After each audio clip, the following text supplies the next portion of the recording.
Assalamualaikum warahmatullahi wabarakatuh. Nabi Muhammad SAW bersabda, tidak halal bagi seseorang muslim menakut-nakuti muslim yang lainnya.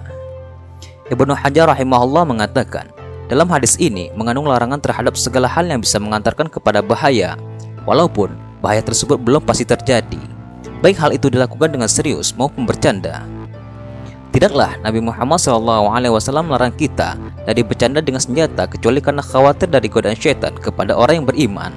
Setan telah mengarahkan perangkapnya kepada orang yang beriman agar terjerumus dalam perkara yang menyeret kepada neraka dan murka Allah Subhanahu wa Ta'ala. Demi menutup jalan bahaya ini, kita dilarang bercanda yang bisa menimbulkan kejelekan dan menakut-nakuti muslimin atau bahkan mengakibatkan hilangnya nyawa. Larangan mengacukan senjata kepada saudara ini bersifat umum, baik serius maupun bercanda, sebab manusia bisa menjadi target setan untuk dijerumuskan kepada kebinasaan. Dengan sedikit saja tersulut keamarahan, seseorang bisa tega membunuh saudaranya dengan senjata itu. Rasulullah SAW bersabda, tidak boleh salah seorang dari kalian mengacungkan senjata kepada saudaranya, karena dia tidak tahu, bisa jadi setan menghempaskannya dari tangannya hingga dia jatuh ke dalam jurang neraka. Syekh Muhammad bin Shalih Al-Utsmani rahimahullah mengatakan, begitu pula dilakukan oleh sebagian orang yang kurang akalnya. Dia naik mobil dengan mengebut menuju ke orang yang sedang berdiri atau duduk atau tidur dengan bermaksud mencandainya.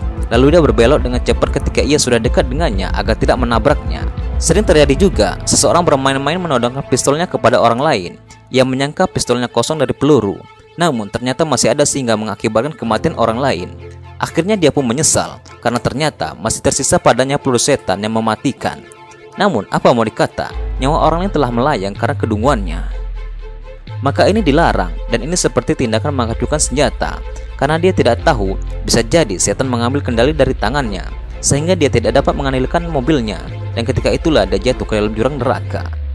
Jadi intinya manusia dilarang melakukan semua sebab atau jalan kebinasaan, baik dilakukan secara sungguh-sungguh ataupun gurauan. Allah Subhanahu wa Ta'ala berfirman, dan sesungguhnya akan kami berikan cobaan kepadamu dengan sedikit ketakutan, kelaparan, kekurangan harta, jiwa dan buah-buahan, dan berikanlah berita gembira kepada orang-orang yang sabar. Berikut beberapa adab bercanda sesuai syariah. Yang pertama, meluruskan tujuan, yaitu bercanda untuk menghilangkan kepenatan, rasa bosan dan lesu, serta menyegarkan suasana dengan candaan yang dibolehkan, sehingga kita bisa memperoleh semangat baru dalam melakukan hal-hal yang bermanfaat. Jangan melewati batas. Sebagian orang sering berlebihan dalam bercanda sehingga melanggar norma-norma. Terlalu banyak bercanda akan menjatuhkan wibawa seseorang. Jangan bercanda dengan orang yang tidak suka bercanda. Terkadang ada orang yang bercanda dengan seseorang yang tidak suka bercanda atau tidak suka dengan candaan seorang tersebut.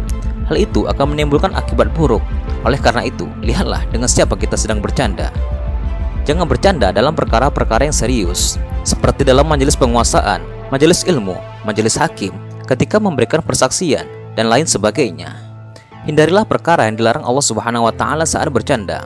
Menakut-nakuti seorang muslim dalam bercanda. Rasulullah SAW bersabda, janganlah salah seorang dari kalian mengambil barang milik saudaranya, baik bercanda maupun bersungguh-sungguh.